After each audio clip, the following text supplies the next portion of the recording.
Indian সিটিতে হঠাৎ করে ফ্র্যাঙ্কলিনের পিছনে লেগে গেছে এক জায়ান্ট সিলিন্ডার ম্যান। কিন্তু এই সিলিন্ডার ম্যান কোথা থেকে এলো?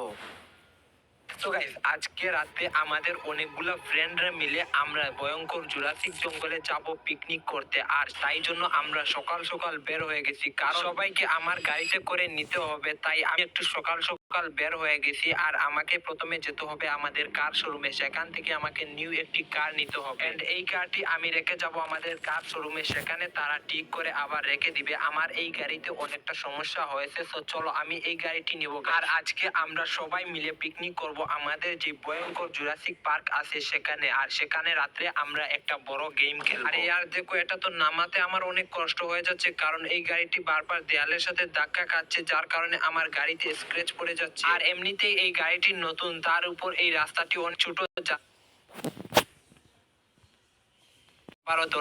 যার সাথে ধাক্কা খেয়ে গেলাম। সো নো প্রবলেম, চলো গাইস, এবার আমাকে যেতে হবে আমাদের কনস্ট্রাকশন সাইটে। সেখানে আমাদের একটা ফ্রেন্ড আছে এন্ড সেখান থেকে তাকে নিতে হবে। আর তাকে আমি অলরেডি বলে রেখেছি যে রেডি থাকতে। কিন্তু কই গেল বান্টি? আরে ইয়ার, বান্টিকে তো খুঁজে পাচ্ছি না। আরে বান্টি কই? আরে এটা কি? এই বান্টিটা এত উপরে কি করছে? আরে দেখ বান্টি, পাবো। চলো আরো ভিতরে চলে যাই, কারণ এখানে আমি কাউকে খুঁজে পাচ্ছি না। তো চলো তাড়াতাড়ি করে আরো সামনে চলে যাই, কিন্তু আমি সামনে তো কাউকে দেখতে পাচ্ছি না। আর গাইস, যত গভীরে যাচ্ছি তত আমার অনেক ভয় করতেছে, কারণ এরকম পিকনিক আমার জীবনে প্রথম, তাও আবার আমাদের ভয়ঙ্কর জুরাসিক জঙ্গলে। আর এদিকে আমি শুনছি নাকি রাতে অনেক ভূত টুত বের হয়। আর গাইস, ওই গাছটার পিছনে মনে হচ্ছে কাল্লু লুকিয়ে আছে। তো চলো আমরা পিছন থেকে আজকে কাল্লুকে ভয় দেখাবো। আর চলো আমরা লুকিয়ে লুকিয়ে তার পিছনে চলে যাই। আর এটা কি? আরে ইয়ার, আরে এটা কি? আরে এটা মনে হচ্ছে কি একটা ভূত। ভাগো এখান থেকে তাড়াতাড়ি করে।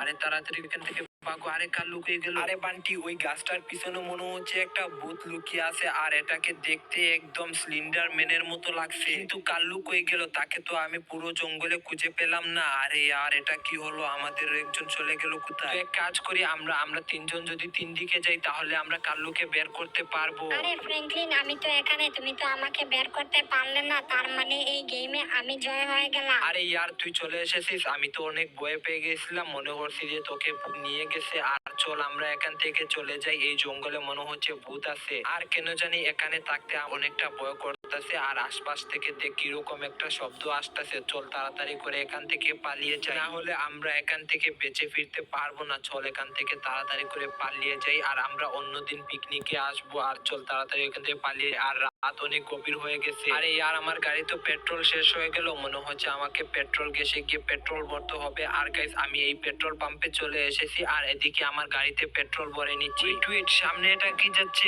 আমার মনে হচ্ছে একটা সিলিন্ডার ম্যান হবে। তো চলো গাইস তাড়াতাড়ি করে জুরাসিক জঙ্গলে যাই। আর এই সিলিন্ডার ম্যান কোথা থেকে এলো আমাকে জানতে হবে। তার মানে গাইস, আমি শিওর হয়ে গেলাম ওই লোকটা ছিল একটা সিলিন্ডার ম্যান। আর দেখো, এটা জুরাসিক জঙ্গলের ভিতর দিয়ে যাচ্ছে, মনে হচ্ছে এখানে তাদের বাড়ি হবে। কিন্তু গাইস, এটা কি? এটা তো আমার সামনে এসে দাঁড়িয়ে গেল। আর আমার মনে হচ্ছে এটা একটা বট গাছ হবে, কিন্তু দেখতে তো অদ্ভুত অদ্ভুত লাগতাছে। আর হঠাৎ করে এটা লড়তাছে কেন?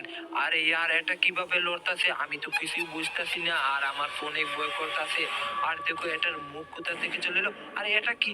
আরে ইয়ার, এটা তো একটা সিলিন্ডার ম্যান। এটা এখানে লুকিয়ে ছিল।